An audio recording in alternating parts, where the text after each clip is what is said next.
జరిగింది. ఫ్యామిలీ పరంగా వచ్చేసాం. మేము ఇక్కడే ఉండిపోయాం. మరి నాన్నగారు ఇల్లు ఇచ్చారు. ఆ ఇంట్లో ఉండడం జరిగింది. ఆ తర్వాత అనుకోని రీతిలో కొన్ని సమస్యలు వచ్చినాయి నాకు. ఆ సమస్యలు వచ్చినప్పుడు నేను నా భర్త బయటికి వెళ్ళడం జరిగింది. ఎవరికైనా అనుకోని రీతిలోనే వస్తాయి. ఎవరు కావాలని తెచ్చి నెత్తి మీద ఎట్టుకోరు. అప్పుడు మా నాన్నగారు ఒక హిందూ అబ్బాయిని చూసి అప్పటికే మా పాపకి బాప్తిసం ఇచ్చేయడం, మా పాప పూజ చేయడం కాదు కదా, అసలు ఎలా దండం పెట్టాలో కూడా ఆమెకి తెలియదు. అంటే చిన్నప్పటి నుంచి నేను దేవుళ్ళు అలా పెంచి నీకే తెలియదు కదా, ఎందాక చెప్పావు తలనేలాలు కరెక్ట్ చెప్పారండి. ఏసయ్యలో ఉన్నామంటే ఏసు గుద్దలో పెట్టినట్ట లేదండి, ఆడి దాంట్లో ఇల్లు దూరినట్టు కాబట్టి ఇంకా ఆ బిడ్డకి హిందూ పెళ్లి చేసేసారు వెంకన్న బాబు గుళ్ళో. చేసేసి ఇదంతా సొల్లు చెప్తుందమ్మా, అటు తిప్పి ఇటు తిప్పి అంతా సొల్లే, ఎక్కడ మ్యాచింగ్ లేదు. తర్వాత ఆ పంతులు గారు అక్కడ గౌరీదేవిని పెడతారు. ఆ గౌరీదేవి మీద హిందువులుగా కాబట్టి పూజ చేస్తా ఉంటాం అన్నమాట. ముందు ఎవరు పెళ్ళైనా అలా చేయాలన్నమాట. అలాంటి అమ్మాయికి రాకపోతే ఆ పంతులు తిట్టాడు, ఇదేంటి నీకు ఇలా అక్షంతలు వేయడం కూడా రావట్లేదు, నా తల్లి నాకు అది నేర్పలేదు, ఇప్పుడు నా బాబో అక్షంతలు వేయడం రాలేదట, దానికేమో ఇలా అమ్మ నేర్పించాలట. కర్మ అంటే ఏం మాటలు రా నాయన, ఏం అబద్ధాలు రా నాయన.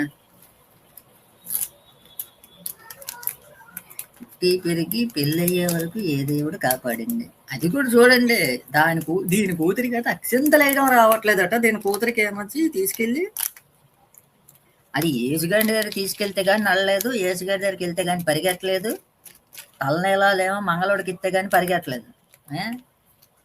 అలాంటి దానికంటే హిందూ వివాహం చేశారట తిరుపతి తీసుకెళ్ళి. సో నా తాతయ్య గారు ఇలా చేశారు కాబట్టి నేను చేసుకోవాల్సి వస్తుంది అనేసి చేసేసుకుంది. మరి చేసుకున్న తర్వాత మేము అల్లుడు వచ్చాడు. తాతగారు పెళ్లి చేస్తే చేసేసుకున్నదంటే నువ్వు ఏ కాలం నాటి పతివ్రత గురించి చెప్తున్నావు నాకేం అర్థం కావట్లేదు. పెద్ద సొల్లే, మొత్తం అంతా గూడుపటానికి తప్ప ఏం లేదు అందులో. చాలా చాలా సఫర్ అయిపోయాం, చాలా కష్టాలు పడ్డాం. మరి ఆ హిందూ వివాహం అయ్యాక మరి అయినా సరే ఒక సంవత్సరం పోయాక పాపకు 18వ సంవత్సరంలో పెళ్లి చేశారు. మరి ఇది హిందూ వివాహం అయ్యాక సఫర్ అయ్యేదా? వై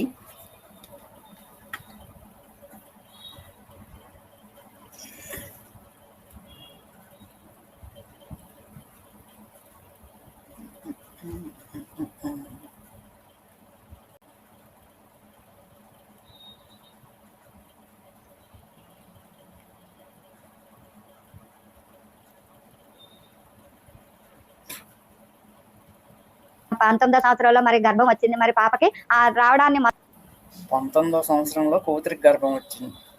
వచ్చిన తర్వాత మరి ఆ బిడ్డ ఏనాడు కూడా కొంచెం కూడా అన్నం తినడం జరగలేదు. మరి అండం పిండం జరగలేదా?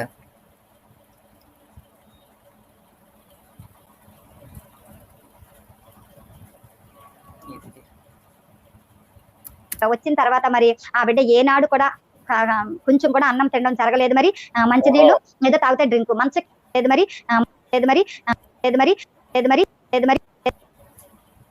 మరి మంచినీళ్ళు ఏదో తాగితే డ్రింక్ మంచ కింద ఉంది 9 నెలలు కూడా. మరి అలాగ మరి డెలివరీ టైం వచ్చింది. నేను ఒక హాస్పిటల్లో చేసేదాన్ని. ఆ హాస్పిటల్ తీసుకెళ్తే వాళ్ళు చూసి పొద్దుట తీసుకొస్తే అమ్మ నేర్పోతుందని తీసుకెళ్తే వాళ్ళు ముందు చూసి చెక్ చేసి అన్నారు, నొప్పులు వచ్చినప్పుడు తీసుకురా మంగ తయారనేసి ఆ బిడ్డని వెనక పంపేశారు. అక్కడి నుంచి నేను పార్క్ రోడ్ నుంచి నేను రమే హాస్పిటల్ వరకు నిప్పులందా నిప్పులందా నిప్పులంది నిప్పులే అన్నట్టుంది. తీసుకురా మంగ తయారని ఆ బిడ్డని వెనక పంపేశారు. అక్కడి నుంచి నేను పార్క్ రోడ్ నుంచి నేను రమే హాస్పిటల్ వరకు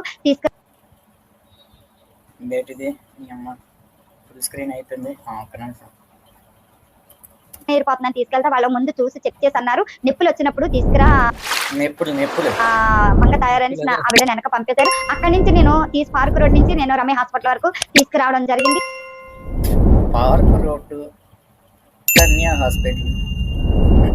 రమే హాస్పిటల్లో జాయిన్ చేశాను.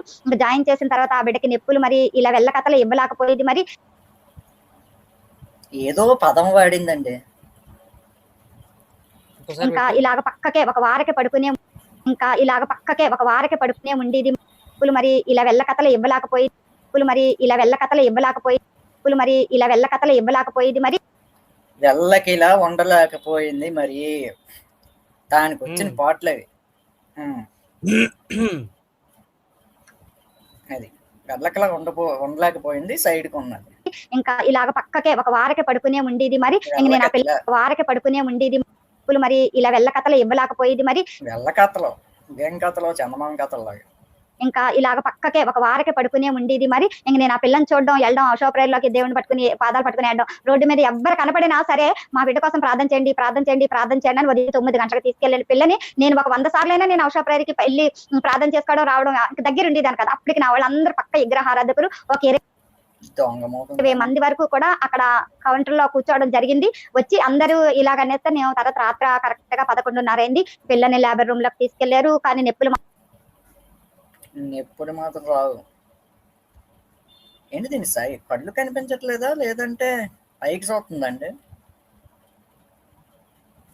పైకి చూస్తుంది. మాత్రం ఇవ్వట్లేదు. లేబర్ రూమ్ లోకి తీసుకెళ్లిన తర్వాత నన్ను అన్నారు కాఫీ పట్టుకురా అన్నారు. నేను ఆలోచిస్తున్నట్టు చేస్తుంది. కొంచెం మెల్లకన్ను ఉన్నట్టు ఉందండి. ఒక కన్ను పైకి ఉంది, ఒక కన్ను స్ట్రైట్ చూస్తుంది. ఇంకా మా ఇల్లు దగ్గర రమ్య హాస్పిటల్ కి అగో కొంచెం ప్రాబ్లం ఉన్నట్టుంది. నేను ఎందాక నుంచి చూస్తుంటే పైకి చూస్తుంది, కొంప తీసి అందురాలేమో అనుకున్నాను. కాదు, ఇది స్ట్రీమ్ లో 2 వీడియోలు వస్తున్నాయి. ఏంటి శివాజీ? ఒకటి వెర్టికల్, ఒకటేమో హారిజంటల్ అండి. అదే 2 వస్తాయా? కొత్త ఆప్షన్ ఇచ్చాడు. యూట్యూబ్ లో 2 వస్తాయి. నిలువుగా చూసిన వాళ్ళకి నిలువుగా కనిపిస్తుంది, అడ్డంగా చూసిన వాళ్ళకి అడ్డంగా కనిపిస్తుంది.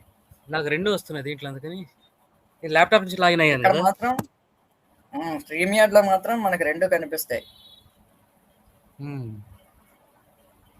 అది చెప్పండి. నేను కాఫీ పట్టడానికి ఇంటికి వెళ్ళాను. మరి వెళ్ళినప్పుడు మరి డాక్టర్ గారు వచ్చి నేను తల్లినో బిడ్డనో ఎవరో ఒకరినే ఇస్తాను, ఈ అమ్మాయికి చాలా హార్ట్ లో చాలా ప్రాబ్లం ఉన్నది, నేను ఎవరినో దాని గుండె దడ లబడబా లబడబా అని కొట్టుకుండేది కదా, మానేసిందా? ఇవ్వగలుగుతాను కానీ నేను పూర్తిగా నేను ఇద్దరిని ఇస్తానని కూడా నేను చెప్పలేను. అలాగే రాసేస్తుంది. నేను ట్రై చేస్తా ఉంటుంది కానీ నేను ఇవ్వలేను, నేను ఇస్తాను. దాని చేతిలో ఉంటుంది, జోబులో ఉంది అది ఇవ్వడానికి. నీ పాస్ అనువునా మేము అంటారు ఎవరైనా, నేను అంటారు నేను ఇవ్వను, నేను ఇవ్వలేను. ఏటో పైకి వెళ్ళిపోయింది. నేను ట్రై చేస్తాము, ఇవ్వడానికి ట్రై చేస్తాం అంటాం కానీ నేను ఒకళ్ళనే ఇస్తాను, ఇద్దరిని ఇవ్వలేను. గ్యారంటీ ఇవ్వలేమంటారు కానీ అంత గ్యారంటీ చెప్పరు అసలు.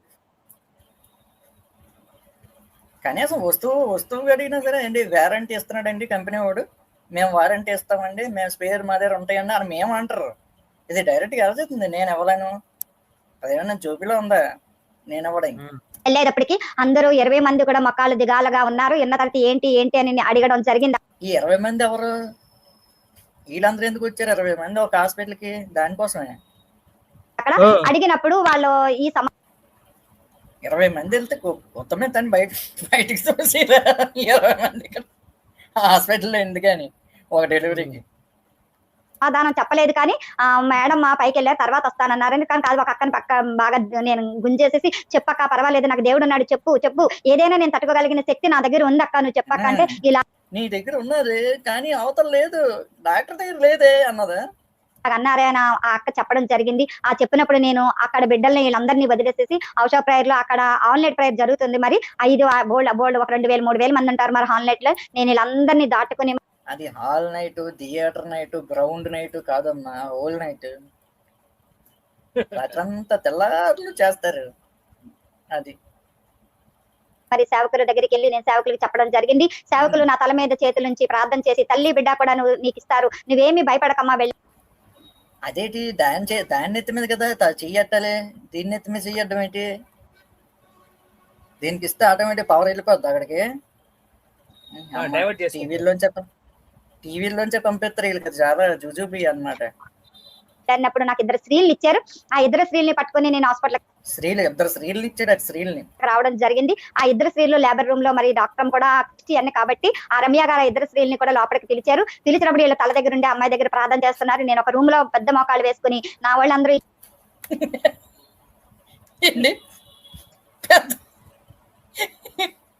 మోకాలు తెలుసు కానీ పెద్ద మోకాలు చిన్న మోకాలు ఏంటి? నాకు ఏదో చెడ్డాలంగా చాలా దరిద్రంగా అనిపిస్తుంది. పెద్ద మోకాలు అంటే 2 కాళ్ళు బాగా చిచ్చి పెద్ద మోకాలు వేయడం నువ్వు మరి అట్లాడా సారీ మరి ఎవరు వెనకాల మాట్లాడుతున్నా లోగా వస్తుంది వాయిస్ కేవీఎన్కే గారు. నేనే yeah. నేనేం గట్టిగా మాట్లాడలేకపోయాను సారీ ఏమనుకోవద్దు వీళ్ళ భాష తగ్గడా అన్నాను ఓకే పెద్ద ఓకే మోకాలు అన్నసరికి గుండె ఆగిపోయింది కూడా ఏంటి భాష అదే పెద్ద మోకలేటర్ బాబు, నేను ఫస్ట్ టైం విందాం విచిత్రంగా. కామెంట్ చదివేసుకోండి.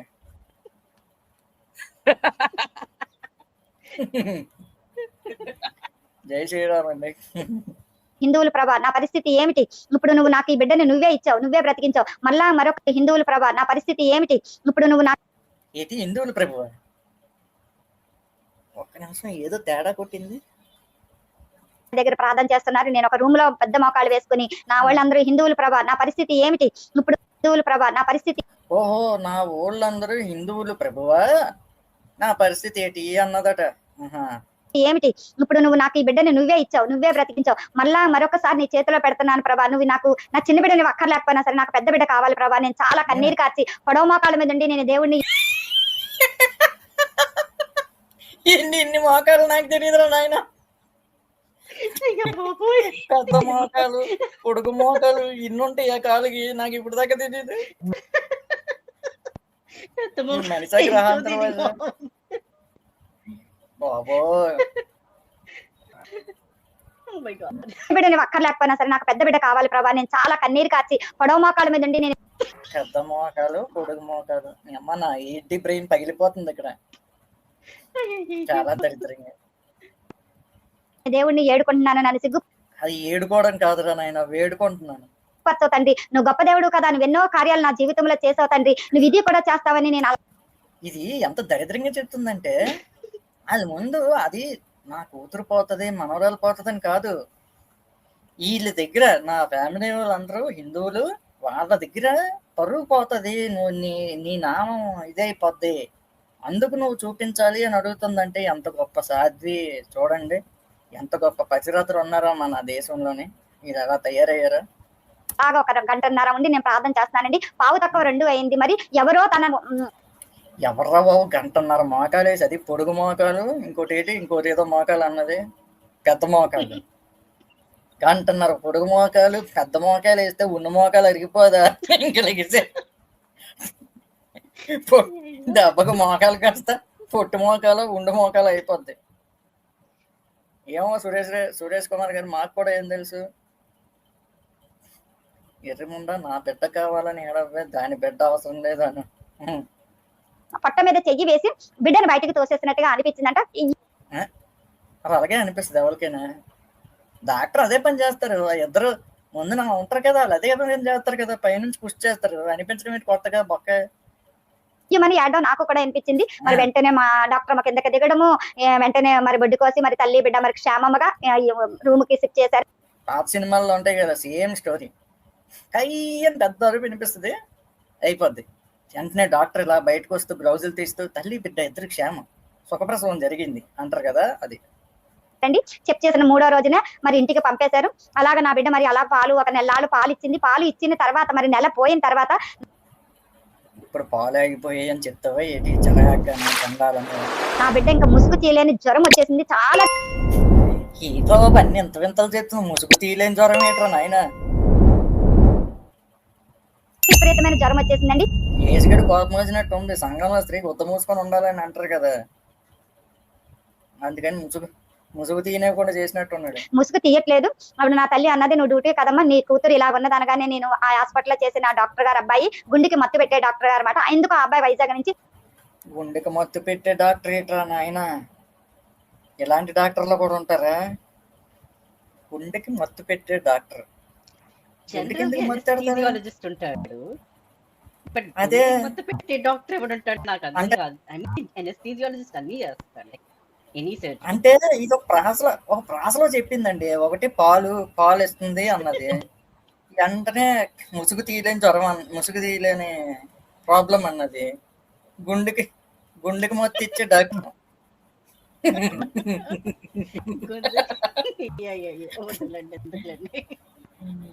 అదే కదా, వీళ్ళు ఏవేవో ఇంట్లో ఇస్తారో తెలీదు, కావాలని చెప్తారో తెలీదు, ఏదో అర్థం కాదు మాకు కర్మ. వీళ్ళ వలన ఏది విన్నా బూతులా వినిపిస్తుంది. వీళ్ళు దరిద్రం భాష వీళ్ళున నీ అమ్మ జీవితం.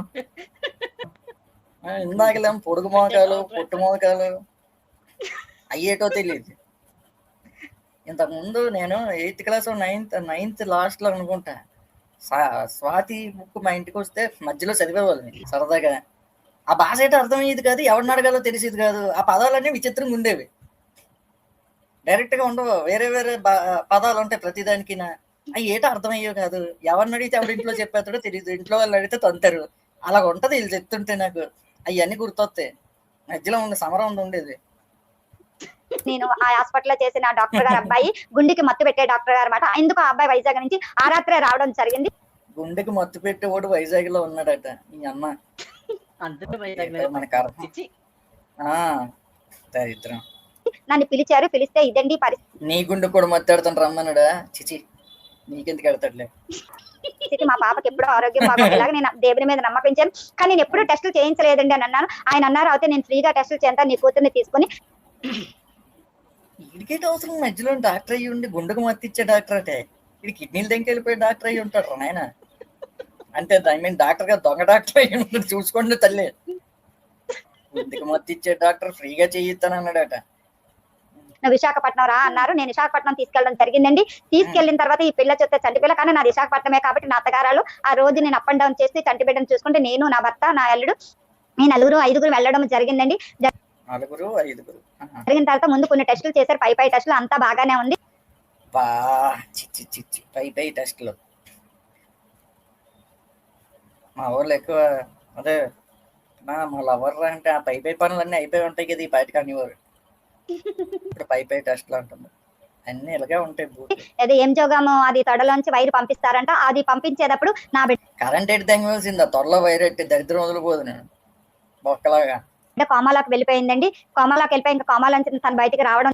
ఆడ గుండెకి మత్తి అవ్వడం ఎక్కువ ఇచ్చేసి ఉంటాడు పాపం, అందుకే కోమాలోకి వెళ్ళిపోయింది. తొడమే వైర్ ఎట్టగానే జరగలేదు. డాక్టర్ గారు మరి నాకు తెలిసిన అబ్బాయి కాబట్టి నా దగ్గరికి వచ్చి నా తలని ఇలా అద్దుతూ మంగా ఇది జరిగినది. మరి నేనైతే గుండెకి మత్తి ఇచ్చే డాక్టర్ ఏంటి? ఆడ ఫ్రీగా టెస్టులు చేయించడం ఏంటి? ఆడేమో నరం తొడలో పెట్టడం, చిచి తొడ నరంలో ఎంజియోగ్రామ్ పెట్టడం ఏంటి? ఆడొచ్చి నేను ఎత్తిమేసి చేయడం ఏంటి? ఏటో అంతా గూడుపోటానిలాగా ఉంది. మంచి చేయాలని తీసుకుని వచ్చాను. మరి ఇలా జరిగిందా అనగానే నేను అక్కడ నా పక్కన మా ఆడపడుచు కూడా ఉంది. కానీ నేను చాలా కన్నీరు కార్చి ఏడ్చేసాను. మళ్ళీ పెద్ద మొక్కలు వేసావా?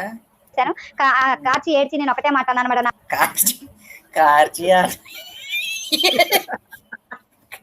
కారినందుకు ఏడ్చావా? ఏడిసినందుకు కారిందా?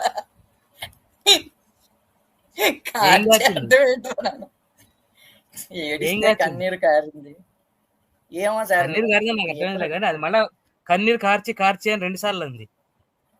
ఇక్కడ మీరు ఆల్రెడీ నాకు కొన్ని డౌట్ ఒకటి, మీరు కొత్త డౌట్ ఆడుతున్నారు. కార్చి ఏడ్చిందా, ఏడ్చి కార్చిందా అని నాకు డౌట్ వచ్చింది. కన్నీరే నేను మళ్ళీ ఇంకేదో అని చెప్పి మళ్ళీ ఇంకొకటి తెస్తున్నారు. నాకు కొన్ని డౌట్లు. మూడోది నా భర్తని, నా అల్లుడిని, చంటి పాపని ముందు మీరు ఈ పిల్లల్ని తీసుకుని మీరు ఇంటికి వెళ్ళి మీరు కార్చండి అన్నదా? చిచి వెళ్ళిపోయింది. నేను తనకి మెలకు వచ్చాక దేవుడు తప్పగా స్వస్థపరుస్తాడు, నేను తీసుకొస్తానని వాళ్ళకి ఎవరికి మెలకు వస్తే స్వస్థపరుస్తాడు? దానికి ఆపరేషన్ అవ్వలేదు కదా. మాట ఇచ్చి వాళ్ళని బస్సు ఎక్కించేసానండి. నేను ఇంకా అక్కడే కూర్చున్నాను. అప్పుడు నేనే చెవులకి కాళ్ళకి అన్ని పెట్టుకుండేదాన్ని.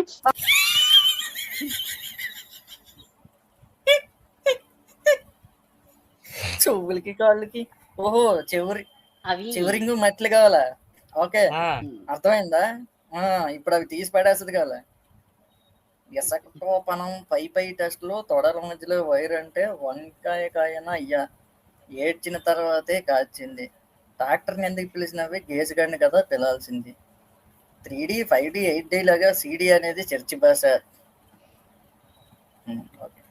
యాలయానగా ఇది మేరీ రత్నకుమారి కనుక ఒక మట్టి మీద ఒక మెట్ల మీద కూర్చుని అప్పుడు అన్నాను, ప్రభా నేను ఇవన్నీ ఇక్కడే మోకాలు వేయలేదా? పెద్ద మోకాలు సమర్పించేసుకుంటాను ప్రభా నేను, కాబట్టి నా బిడ్డ నేను ఎలా సమర్పించేసుకుంటుందట స్పాట్ లో అన్ని నడిపి తీసుకొచ్చాను.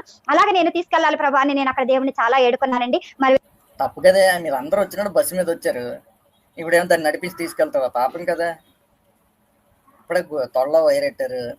ఏడుకుని ప్రార్థన చేసుకున్నప్పుడు దేవుడు రాత్రి 2 గంటలకి చిన్న కాలు కదిపిందంట. వెంటనే డాక్టర్ గారు నా దగ్గరికి వచ్చి కాలు వెంటనే డాక్టర్ ఎందుకు వస్తాడు? ఏ నర్సో ఉంటది అక్కడ. ఈడు ఎప్పుడు కదుపుతుంది అని పక్కన కూర్చొని చూస్తున్నాడా ఏంటి?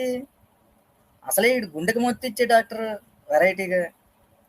అయిపోయింది, ఇంకా మీ అమ్మాయికి ఒక అరగంటలో మెలకు వస్తది, నువ్వేమీ భయపడవద్దు అనేసి మళ్ళీ డాక్టర్ గారు చెప్పినప్పుడు నేను కాలు కదిపితే మెలకు వచ్చేద్దని చెప్పాడట. ఈ అమ్మాయి ఏం డాక్టర్ రా నాయన. ధైర్యపడ్డా. నా పక్కన ఆడబడుతున్నదండి. ఆ రాత్రి కరెక్ట్ గా 1:03 అయ్యేటప్పుడు ఫుల్లుగా మా అమ్మాయి మెలకులోకి వచ్చేసింది. మరి అప్పుడు నా చేత అన్ని సంతకాలు పెట్టించుకుని అన్ని కాగితాలు రాసుకొని తెల్లవారు 5 కల్లా ఎవరికైనా సరే కొంచెం ఎనస్థీసియా ఇస్తారు. అది యాంజియోగ్రామ్ చేశారు. సాయంకాలంకు రాత్రికి వచ్చింది. దీనిలో ఎంత సొల్లు చెప్పాలా ఈ అమ్మ జీవితం.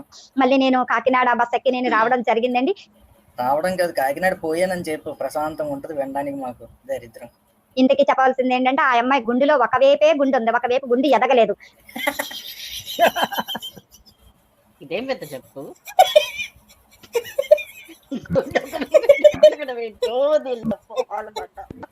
ఇప్పుడు ఇప్పుడు ఈ గుండెకి మత్తిచ్చే డాక్టర్ మత్తిచ్చి గుండెని సాగతీశాడు రెండో వైపు. హోల్ పడింది అన్నట్టు. ఎంతకి ఏం రోగం వచ్చిందట. గుండెకాయ ఒక పక్క పెరగలేదటండి. అమ్మ జీవితం ఫస్ట్ టైం వినడం జరిగిందండి. ఇంతకీ చెప్పాల్సింది ఏంటంటే, ఆ అమ్మాయి గుండెలో ఒకవైపే గుండె ఉంది, ఒకవైపు గుండె ఎదగలేదు. అసలైన టెస్ట్ లో ఆ అమ్మాయికి అప్పుడు చేపించామండి. ఓహో, ఇది ఆపరేషన్ చేయలేదు, యాంజియోగ్రామీ టెస్ట్ లోనే కళ్ళు తేలేసింది. మరి ఆడు గుండెకి మత్తు ఇచ్చాడు, గుద్దకు మత్తు ఇచ్చాడు బొగడాగాడు. ఈ అమ్మాయిని ఒక గాజు బొమ్మలాగా చూడాలి. ఈ అమ్మాయికి మళ్ళీ గర్భం రాకూడదు. ఈ అమ్మాయి గట్టిగా మాట్లాడకూడదు. ఈ అమ్మాయి ఏమీ చేయకూడదు. ఒక గులాబీ పువ్వుని మీరు ఎంత జాగ్రత్తగా చూస్తారు. మరి గట్టిగా పెట్టొద్దని కూడా చెప్పలేదా? ఇచ్చిన గుండె అయిపోద్ది దగ్గరలోని. ఆ విధంగా ఈ అమ్మాయిని చూడాలి అని అన్నారండి. మరి ఇంటికి రావడం జరిగింది. నా తల్లిదండ్రులు చెప్పడం జరిగింది. మరి జరిగిన ఒక 6-7 నెలలు ఎంత ఇలా జరుగుతూ ఉండగా ఒక 8 నెలలు ఎదడికి మాకు తెలియకుండానే మరి ఆ అమ్మాయికి మరి అనుకోకుండా మళ్ళీ గర్భం రావడం జరిగింది. మీరు అనుకోకుండా గర్భం రావడం ఏంటి? ఆ దాని ముగ్గురు అదే అనుకోవాలి కానీ చిరాగ్గానే. ఇదేం దరిద్రం ఏంటి? వీళ్ళు అనుకుంటే గర్భం పోవడం రాకపోవడం ఏంటండి? వీళ్ళు అనుకోవడం ఏంటి? ఆ దాని గర్భానికి చండాలంగా అంటే అమ్మాయి దాశోప్రాయంలో మోకరించి ప్రార్థన చేసుకుంటే ఒక బాబుని చూపించాడంట. వచ్చి నన్ను అడిగింది మాట, అమ్మ నేను ఎప్పుడు ఏంటి అవే ఎప్పుడు నేను మెన్సెస్ అయ్యానని అడిగితే నన్ను అడుగుతావేంటి, నాకు తెలియదు అని అన్నాను నేను. అబ్బాయ్ ఈ అమ్మాచి ఈ దరిద్రం కూడా చెప్పాలా చిరాయిక? పెద్ద మోకాలు నేను మోసం చేసిందా?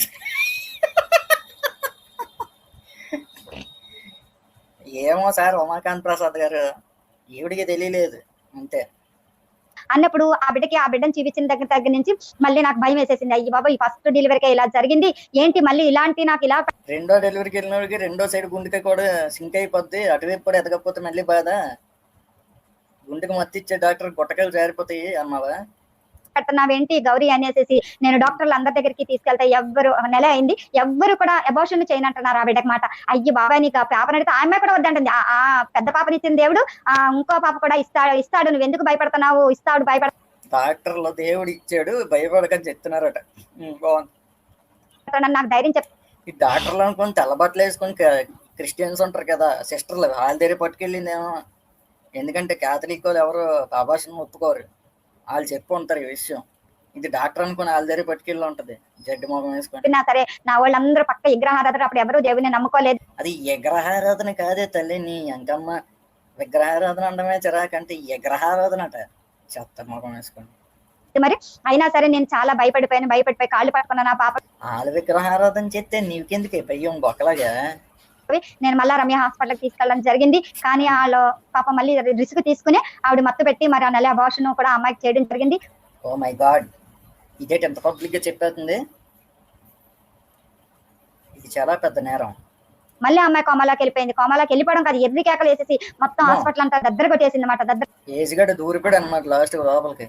కొట్టగానే ఇంకా డాక్టర్లు అందరూ కూడా అడ్డిలిపోయారు. మరి అలాంటి పరిస్థితుల్లో మళ్ళీ ప్రార్థన చేసుకుంటే దేవుడు మళ్ళీ 2వ రోజు కాబిడ్డకి రిలీఫ్ ఇచ్చాడు.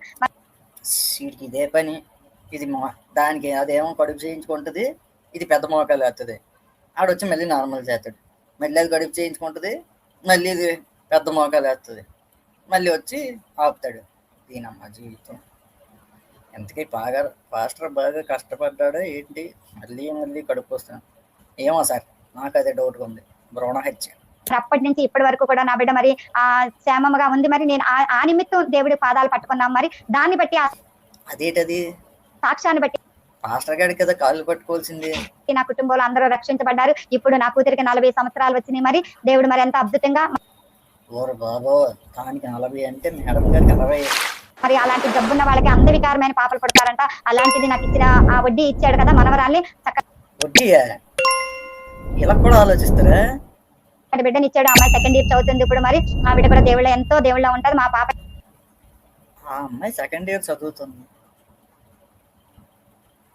అయితే మాత్రం ఇంటి అందరికీ వంట చేసేస్తుంది, ఇంటి సాకరి చేస్తుంది. గాజు బొమ్మలాగా చూడవలసిన పాపని దేవుడు అద్భుతంగా, ఇంకా జబ్బు ఉందో లేదో కూడా మాకేమీ తెలియదు. మరి ఆరోగ్యంగా ఉంది. నా కుటుంబం అంతా కూడా రక్షించబడ్డది ఆ బిడ్డను బట్టి. ఎక్కడ పడితే ఆ బిడ్డ కూడా అనేక దుఃఖానికి ప్రార్థనకి వెళ్తుంది. మరి దేవుడి దగ్గరికి అనేక ఉపవాసాలు ఉంటుంది. మరి ఎంతో దేవుడు నన్ను, నా కుటుంబాన్ని, మరి అలాగే నా తండ్రి గారు లేరు కానీ నా అక్క చెల్లెలందరూ ఈ సాక్ష్యాన్ని బట్టి మరి అందరూ కూడా దేవుడిని తెలుసుకున్నారు. ఇంకిద్దరు అన్నదమ్ములే మరి నాకు తెలుసుకోలేదు. అలాగే మరి హిందువులందరూ కూడా నా బిడ్డను బట్టి అనేక దుఃఖ సాక్ష్యం చెప్తారు. మరి హిందువులందరూ నీ బిడ్డ సాక్ష్యం ఎందుకే చెప్తారు చిరాగ్గాన? నీ అమ్మ సొల్లు. లేదు శివాజీ, ముందు పెద్ద మోకాలు వేస్తే తర్వాత కడుపు వస్తుందా? ఏమోనండి, ఈ పెద్ద మోకాలు ఎటు చిన్న మోకాలు ఎటు నాకు నా కుటుంబం అలా రక్షించబడ్డది. దేవునికి ఎన్నో వందనాలు. నీకు వందనాలు, ఆడికేమో వట్టకాయ.